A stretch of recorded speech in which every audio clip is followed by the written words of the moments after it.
Iqra says, does a wife need her husband's permission every time she steps out of the house? What if the husband is out of town? Must she call him every time to take his permission? The general trend is that a woman must deal with her husband with respect and obedience, because this is what will admit her to Jannah. The Prophet said, alayhi salatu wasalam, 4 things. If a woman succeeds in doing them, she will enter Jannah.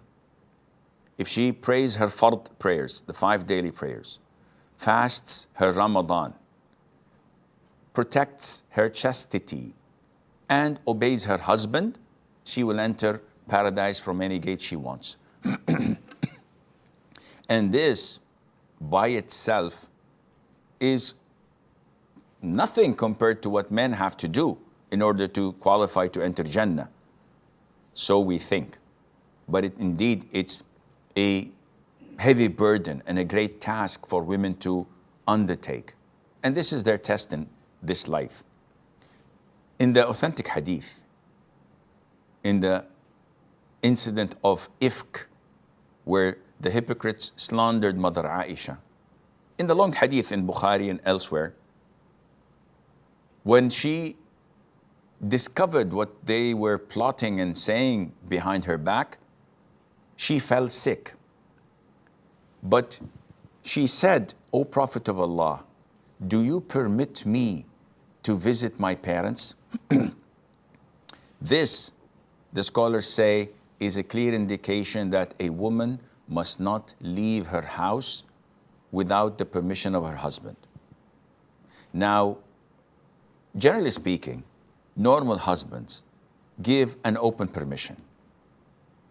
I give my wife an open permission to leave wherever she wants, to go wherever she wants. Because I trust her, I have no problem with that. However, my wife, till date, does not go without informing me, I'm going to my mom's house, I'm going to do this or that, I'm going to visit a friend. And I say, you don't have to say that to me. She said, no, I feel it's my obligation.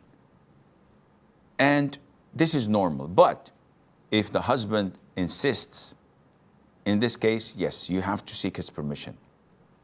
Having said that, some men exaggerate and they make their wives live in a prison.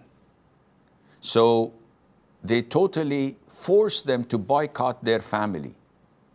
Don't go and visit your parents. You're not allowed to see your siblings. You're not allowed to go out. And the woman feels suffocated. Now, in so many cases, such relationships end up in divorce, but after it's too late, like after 20 years or so. This is due to the woman being too submissive. Yes, you're obliged to obey him, but there is a limit when the man exceeds logic and rationale, and he insists, your gold that your parents gave you, that my family gave you, that your friends gave you, you have to give it to me, I'll keep it with my mom. And she complies. Are you nuts? Why would you give it to him? Oh, he's my husband, Sheikh. So what? He does not have any right over your financial possessions. Say no. Oh, he may threaten me to divorce. The hell with him. Astaghfirullah wa atubu ilayh. So what? It's better to live with dignity and honor and set the record straight with this man instead of him using you as a doormat. Yes, you are obliged to obey him, to honor him, to be dutiful to him, but he's not allowed to transgress. So your financial accounts, I need your ATM, I have to know the password. Show me your mobile, show me your passcode, show me your emails, tell me the passwords. Why? You make him wipe his feet every time he enters the door because you're a doormat, you deserve what you get. Draw the line and tell him, listen, hon, we're a husband and wife. I'm obliged to obey you, but you're obliged to respect me and to treat me like a woman, not like a servant or a slave. And unfortunately, we have an imbalance. And this imbalance causes a lot of such problems. So to come to answer your question, yes, you have to ask him for permission, but also you have to analyze and see how the relationship is going so that you can evaluate your marriage.